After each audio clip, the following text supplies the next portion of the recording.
Ah, oh, water. Stay hydrated during hijack season. Hi. Uh, Hope you all are good, my people. It's truly a blessed Friday. Like, it's a beautiful Friday. I won't lie to you. It's gorgeous outside. It's sunny, a bit windy, autumn vibes. Yeah, today we're going a bit rogue as much as it's a proper format video. It's not a rogue format.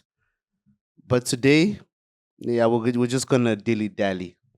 So welcome back to the channel, guys. It's a blessing to have y'all with me on Hijack Day, and I understand now why certain football fans don't always trust Fabrizio. And it's not just Fabrizio; it's everybody. Florian Pletzenberg. Who else can we mention? David Ornstein to a slight degree. David Ornstein's actually better. He doesn't post as much, so let's actually forgive the Athletic and the entire panel at the Athletic.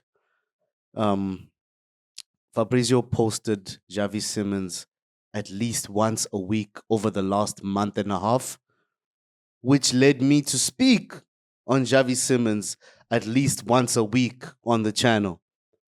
I gotta delete them cutouts. You guys saw in the previous video or the last two videos.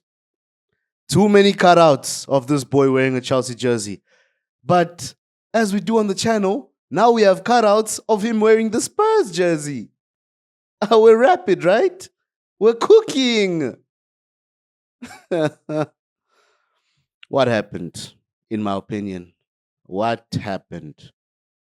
Xavi Simons was said to only want Chelsea over the last 2 months, and we took time. That's what I think happened. A young player, a young player with desires for betterment of self, for want of a challenge.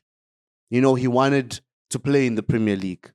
Of course, the prospect of joining a team that recently won trophies and so on, it's an easier selling point for a young player.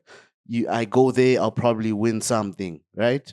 But overall, you're young and you want a different challenge.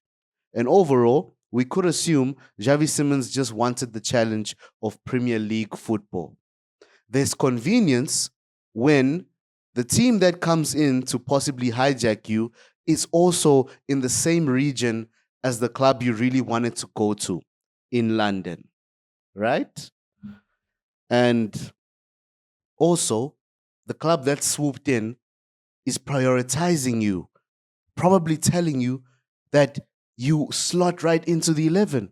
We need a central attacking midfielder. You fit the bill. You are quality. You're not going to be an option off the bench for certain games. You're the mainstay. Your age is what we're going to work with. We're going to groom you. Thomas Frank, great manager, telling Xavi Simons how important he'll be if he joins Spurs. Versus Chelsea, we sell Nkunku, so maybe now we're ready to get Simons. But then we confirm Garnacho. We were working on both deals. So Chelsea are dilly-dallying. Chelsea are busy. Outgoings, incomings. We stay wanting Xavi Simons, but are we actually aggressively pursuing him? And the boys waiting and waiting and waiting. And then Spurs call. And Spurs are not doing anything else really. Spurs aren't working on departures. Spurs don't have other options. Spurs don't have a Kendrick Pyers on loan somewhere that could also come next season. Spurs need you, Simmons. So what do you do if you're Simmons? You join Spurs. And what happens to Chelsea? Hijack. So for me, what happened when Willian joined us? We hijacked him from Spurs. We have now faced the karma.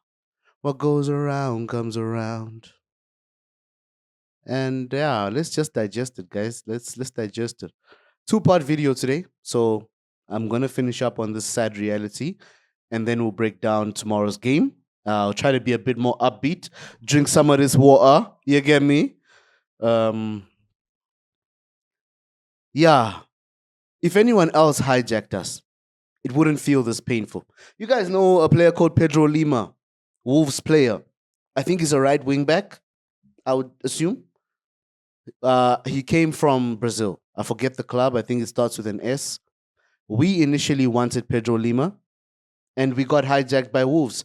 Did you even hear about it? No. Two factors, right? Quality of the player or status of the player in football, as well as the clubs involved. So no one really knew Pedro Lima, up and coming player, young player. And then it's Wolves hijacking Chelsea. So it's like maybe it wasn't good enough for Chelsea, right? But when it's Spurs hijacking Chelsea, it's a big deal. And it's Xavi Simons, La Masia boy, PSG boy, groomed, well, star boy, shines wherever he goes. He could have been an amazing player for us. He really could have.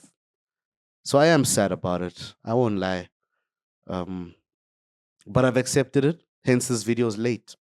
I could have been more rapid with this, guys. I usually am, if you guys will concur with me. But I just needed it to sink in. And it has sunk in. And may Xavi Simons have an okay journey there at the Tottenham Hotspur Stadium under Thomas Frank. Um, Other rumors, Tyreek George is on Bayern's books. We'll see where that goes. Nicholas Jackson's still on Bayern's books. Tyreek George, I think it's because Bayern are weighing options on the left wing. They can't just have Luis Diaz. They need another option. Tyreek George is a good option. I hope he goes on loan. Maybe we finally get them to agree to a permanent deal for Jackson, and they can also take Tyreek George on loan. So the same way it worked with Connie Chukwemeka and Anselmino to Dortmund, maybe Bayern get a similar package with different players. It could work. It makes sense, in my opinion. Looks like we're doing a lot of business with Bundesliga clubs right now. So, yeah, guys, I'm trying to be upbeat. It's time to be upbeat. When I said today's rogue, I haven't even planned out the lineup for tomorrow.